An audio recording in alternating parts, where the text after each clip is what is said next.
Hello, good evening, everybody. So, the answers to today's quiz, which I hope you all enjoyed. So, the first one, look at the image closely and identify the level of blistering. Now, these are two different images. This is a collage. The first top image showing a low power, and the second one showing a high power view. Even on low power, you can actually make out that the level of blistering is actually in the epidermis here. You can see in the higher power that the level of blistering is actually intraepidermal. You can see the basal layer here, okay? This is a sort of eccrine duct opening, presumably. You can see eccrine duct coursing through the epidermis, and you can see the blister higher above. However, if you go towards the other side, you can easily make out that there is no basal layer here. So this is actually an intra as well as subepidermal blister. Often blisters are not confined to one compartment. Blisters in one compartment may move on to the next compartment due to simple edema and destruction of cells or destruction of the boundary wall in here, in this case a basement membrane. Okay, so this is both an intraepidermal as well as a subepidermal blister. So look at the image and match the following. The first one is a keratinocyte. I hope all of you got that easily. All these are keratinocytes. All these round, big, pale cells are keratinocytes. Okay, these are not koilocytes. These are keratinocytes. I'll show you an example of a koilocyte maybe in another PDF or another quiz. The second one is actually a lymphocyte, which is identified by a small round nucleus, dark nucleus. While in contrast, a keratinocyte is slightly larger nucleus, paler. You may be able to see a nucleolus as in the one highlighted. Okay. Now these are red blood cells, pretty easy to identify. I hope all of you got that.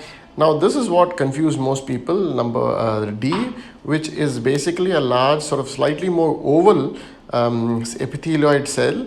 Now epithelioid slipper-shaped cells typically are histiocytes. However, when they are seen in association with the lining of a capillary or a blood vessel, these are endothelial cells rather than histiocytes. If you're seeing these lying freely in the epidermis, then you may think about a histiocyte. But these are what are called high endothelial cells, wherein the endothelial cells are slightly swollen and more slipper shaped, and normally they're spindle shaped. Normally the endothelial cells are spindle shaped, but then in cases where the inflammation is acute, they become more swollen, and these are called high endothelial cells, and these look more epithelioid in appearance. Okay.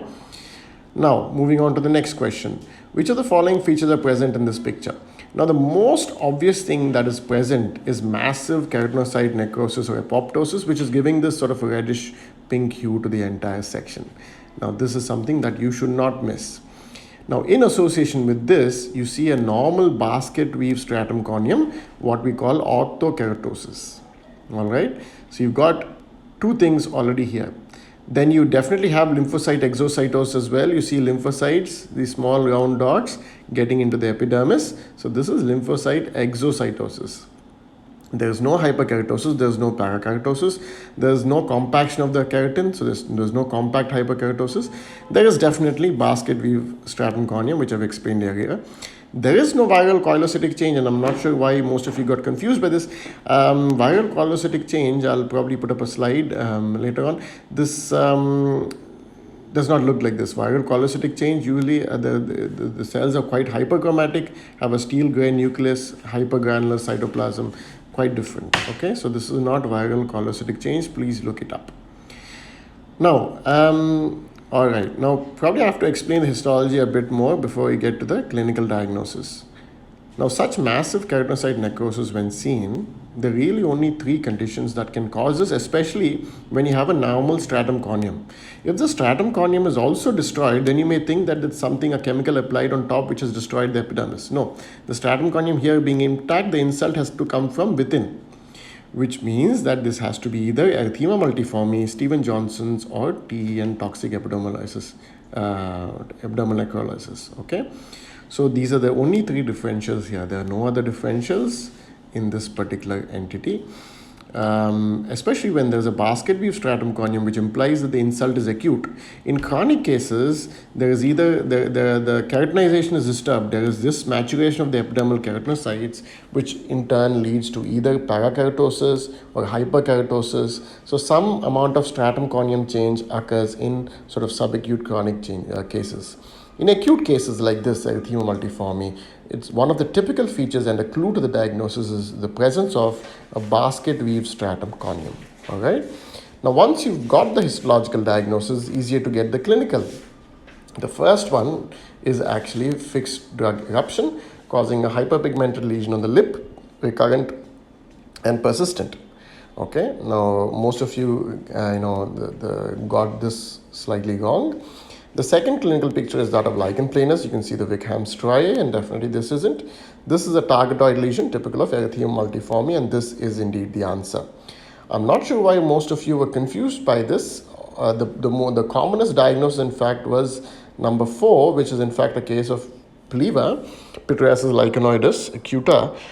I'm not sure why you have chosen this answer, despite me attaching a PDF showing the sort of typical features seen in pityriasis lichenoides, which no way resemble what the quiz case shows. So please go back to the PDF, look at the histological features there in detail, and match them to what I've described just now. The histological diagnosis of pityriasis lichenoides it varies hugely from that of erythema multiforme, and usually bears little resemblance. In pityriasis lichenoides, you often see spongiosis, parakeratosis, often confluent and wedge-shaped inflammatory infiltrate. No epidermal necrosis, definitely not to this extent, though there might be few apoptotic keratinocytes scattered throughout the epidermis. All right, not to this extent though. So the final diagnosis is erythema multiforme. All right, thank you very much.